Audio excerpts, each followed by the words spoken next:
Many of the top Nazi leaders were tried and executed in Nuremberg. But what about the others? What happened to the SS officers who directly took part in mass murders, deportations, and unspeakable atrocities during the Holocaust? The truth is that hundreds of war criminals managed to escape, some with the help of organized escape networks, others simply taking advantage of the post-war chaos. Many lived quietly for decades, assumed new identities, or were protected by governments that preferred to forget the past. In this video, you will learn about 4 SS officers responsible for brutal crimes and the fate each one met after the collapse of the Third Reich, from trials and public executions to long, comfortable lives in South America. The case of Walter Rauff is perhaps one of the most revolting, not only because of the crimes he committed, but also because of the relatively peaceful life he led after the end of the war. Born in 1906, Rauff was an SS officer who worked directly on the development and supervision of the so-called mobile gas vans, vehicles that functioned as traveling extermination chambers, used to kill thousands of prisoners with carbon monoxide. It is estimated that more than 100,000 people were murdered using this method. During the war, Rauff operated in various occupied territories, including Tunisia, where he took part in the persecution of Jews even in the final years of the conflict. Captured by American forces in 1945, Rauff managed to escape from a prisoner of war camp in 1946. In the following years, he moved through various escape routes across Italy and, like so many others, received support from networks of former Nazis, such as the so-called Rat Line, operated by sympathizers and members of the Catholic Church. In 1948, Rauff arrived in Ecuador and later settled in Chile, where he managed to live openly under his real name. He worked as a factory manager and later as a consultant for fishing companies. Later, he even offered his security services to the Chilean government under Pinochet's dictatorship. Despite repeated extradition requests from countries such as Germany and Italy, the Chilean government refused to hand him over, claiming the crimes were time-barred and that there was a lack of evidence. Rauff was briefly detained but released in 1972. He lived freely until his death on May 14, 1984, in Santiago, at the age of 77. He was never tried for his crimes. The particular case of Dr. Heim was, and still is today, one of the most complex to explain, as his plan to escape justice was extremely elaborate, remaining hidden for almost half a century. That said, let's first look at who Aribert Heim was, better known as Dr. Death. Aribert Heim's father was a police officer, and Heim studied medicine at the University of Vienna. At 21, he joined the Austrian National Socialist Party, and in 1938 became a member of Heinrich Himmler's SS, with membership number 367,744. Initially, he served at the Buchenwald concentration camp under another Nazi doctor, Hannes Eisel. Later, on October 8, 1941, he was appointed chief physician of the Mauthausen camp, where an estimated 118,000 prisoners, including Czechs, Dutch, Soviets, Jews, anti-Nazi resistance members, and Spanish Republicans, were killed. During the 7 weeks he was at Mauthausen, Heim performed surgeries without anesthesia and conducted medical experiments using prisoners as test subjects. He carried out comparative studies on mixtures of poisons, timing how long they took to kill, injecting them directly into the victims' hearts. These practices earned him the nickname El Banderillero among the Spanish deportees, and in the camp he was known as Dr. Death. It is estimated that he was directly responsible for the deaths of hundreds of prisoners during that short period. Stuttgart's criminal police calculated a total of 300 victims. Heim left Mauthausen on November 29, 1941, to join the Waffen-SS. On March 15, 1945, Heim was arrested by the Allies, but was tried only for belonging to the Waffen-SS. His fingerprints were recorded, and the document is still part of his criminal file.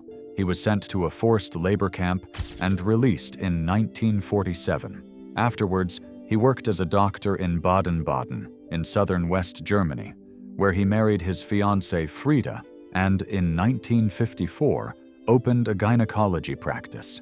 Heim's name resurfaced in 1961 during the trial of a former Nazi in Wiesbaden, when he was mentioned as the Butcher of Mauthausen.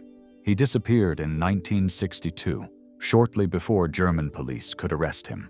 In 1967, family members claimed he had died of cancer in Latin America, possibly using the rat lines, Nazi escape routes. However, recurring money transfers and the discovery of a bank account in Berlin with a balance equivalent to 1 million euros in the early 2000s proved that Heim was still alive. His children did not split this inheritance, which reinforced the suspicion. The Spanish newspaper El Mundo estimated that his considerable fortune had guaranteed him support from the Nazi escape network. At the end of the 1970s, Nazi hunter Simon Wiesenthal, a Mauthausen survivor, asked the German Minister of Justice to bring Heim to trial. The German police issued an arrest warrant and offered a reward of 130,000 euros for information leading to his capture. The Simon Wiesenthal Center, specialized in tracking Nazi criminals, launched an active hunt. In 2002, on the initiative of Ephraim Zuroff, Operation Last Chance was launched in 8 European countries. Heim appeared as the second most wanted Nazi war criminal, behind only Alois Brunner. At the end of 2005, clues emerged that Heim had taken refuge in Spain, in Palafrugell, according to the police. The search resumed in 2006 in Chile, where his sister Waltraud had lived since the 1970s, according to Der Spiegel magazine. In July 2007, the Austrian Ministry of Justice announced a reward of 50,000 euros for any information leading to the location or capture of Aribert Heim or Alois Brunner. According to an investigation by the German TV network ZDF and the New York Times, Heim died in Egypt in 1992. In September 2012, the German judiciary officially declared the death of Nazi criminal Aribert Heim. Alois Brunner was known for many years as the most wanted SS officer in recent decades, held responsible for the deaths of about 120,000 Jews. Brunner was an Austrian officer who held the rank of SS Hauptsturmführer captain during World War II. He played a significant role in the implementation of the Holocaust, being responsible for the persecution, detention, and deportation of Jews in occupied Austria, Greece, France, and Slovakia. He was known as the right-hand man of Adolf Eichmann, the architect of the final solution. Brunner was responsible for sending more than 100,000 European Jews from Austria, Greece, France, and Slovakia to ghettos and concentration camps in Eastern Europe. At the start of the war, he oversaw the deportation of 47,000 Austrian Jews to the camps.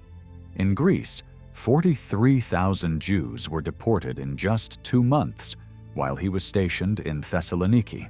He then became commander of the Drancy internment camp on the outskirts of Paris from June 1943 to August 1944, during which time nearly 24,000 men, women, and children were sent to the gas chambers. His last mission involved the destruction of the Jewish community of Slovakia. After narrowly escaping the Allies a few times shortly after the end of World War II, Brunner managed to avoid capture and fled West Germany in 1954, going first to Egypt and then to Syria, where he remained until his death. In Syria, Brunner was granted asylum by the Ba'athist regime and helped Hafez al-Assad organize the Ba'athist secret police, training them in Nazi torture practices.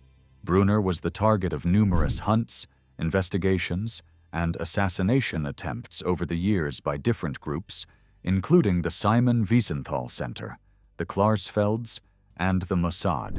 In 1954, he was convicted in absentia in France for crimes against humanity and sentenced to death, a sentence later commuted to life imprisonment in 2001. In Syria, Brunner lost an eye and later the fingers of his left hand as a result of letter bombs sent to him in 1961 and 1980, allegedly by Israeli intelligence services. In 2004, the television series Unsolved History, in an episode titled Hunting Nazis, used facial recognition software to compare Brunner's official SS file photo with a recent photo of Georg Fischer, taken in Damascus, and obtained a match of 8.1 points out of 10, which, despite more than 50 years of aging, was considered equivalent to a 95% certainty match. In 2005, Brazilian police reportedly investigated whether a suspect living in the country under a false name was in fact Alois Brunner. Deputy Commander Asher Ben Artzi, head of Interpol and of Israel's Foreign Relations section, forwarded a request from Brazilian police for Brunner's fingerprints to Nazi hunter Ephraim Zuroff of the Simon Wiesenthal Center in Jerusalem, but Zuroff was unable to locate them. In July 2007, the Austrian Ministry of Justice declared it would pay 50,000 euros for information leading to Brunner's arrest and extradition to Austria. In March 2009, the Simon Wiesenthal Center acknowledged that the possibility of Brunner still being alive was remote. In 2011, some media outlets included him on lists of the world's most wanted criminals. In 2013, the Simon Wiesenthal Center described Brunner as the most important unpunished Nazi war criminal who might still be alive. He was last seen in 2001 in Syria, whose government had resisted international efforts for years to locate or capture him, but he was already presumed dead since 2012. On November 30, 2014, the Simon Wiesenthal Center reported having received reliable information that Brunner had died in Syria in 2010. He would have been 97 or 98 years old. Due to the ongoing Syrian civil war, the exact date and place of death were unknown. Gustav Franz Wagner, one of the most brutal SS officers and a central figure in the Nazi extermination machine. Born on July 18, 1911, in the Austrian city of Vienna, Wagner was known for his ruthless cruelty and gained notoriety mainly for his role as deputy commander of the Sobibor extermination camp, located in German-occupied Poland. Wagner joined the Nazi Party and the SS in the 1930s, and with the outbreak of the war, he was quickly integrated into the so-called Action T4, the Nazi euthanasia program that aimed to eliminate people with physical and mental disabilities. He worked directly in the extermination centers of Heim, Bernburg, and Hadamar, where thousands of people were murdered with gas in chambers disguised as medical offices. These experiences served as training for many officers who would later be transferred to the camps of Operation Reinhard, the plan for the mass extermination of Jews in Poland. In March 1942, Gustav Wagner was transferred to Sobibor, where he served as the camp's deputy commander under the command of Franz Stangl. His role was critical. He coordinated the arrival of the trains, supervised forced labor, and was responsible for organizing the sending of victims to the gas chambers. Several survivors recounted his sadistic behavior, describing Wagner as someone who took pleasure in humiliating, torturing, and executing prisoners, often shooting people on a mere whim. He was called the Wolf by the detainees, and his name inspired panic among all who crossed his path. Wagner remained in Sobibor until the Great Uprising that took place in October 1943, when camp prisoners managed to kill several guards and escape en masse. After the closure of Sobibor, Wagner was transferred to other extermination camps, including Lublin, and later to the war front. When the war ended, Wagner managed to flee Europe with the help of escape networks such as the famous rat lines, which used false documents provided by members of the Catholic Church and the Red Cross. In 1950, under the false identity of Günther Mendel, he arrived in Brazil, where he went on to live quietly, eventually becoming a naturalized Brazilian citizen. For decades, Wagner lived in the country with a relative sense of security. However, his identity was discovered in the 1970s when a group of Nazi hunters led by Simon Wiesenthal managed to locate him. In 1978, his arrest in Brazil made international headlines. Several countries, including West Germany, Poland, Israel, and Austria, requested his extradition, but the Supreme Federal Court of Brazil rejected the requests, citing his acquired nationality and procedural issues. In a shocking interview given to the Brazilian press at the time, Gustav Wagner stated that he had no regrets for anything he had done. His statements further increased international outrage and the frustration of Holocaust survivors, who saw in him a symbol of the impunity of those who had actively participated in the final solution. Wagner was found dead in his apartment in Atibaia, São Paulo, on October 3, 1980, with a knife embedded in his chest. The official version maintained by the authorities was suicide, but many believe he was executed, possibly in revenge or by people connected to extermination networks who wished to silence his secrets. To this day, the death of Gustav Wagner remains shrouded in mystery. A figure of absolute cruelty and sadism, Wagner represents one of the most symbolic cases of Nazi criminals who escaped international justice, but who never managed to completely erase their tracks. Help us keep this project alive here on YouTube by subscribing to the channel. Thanks for watching, God bless you all, and see you soon.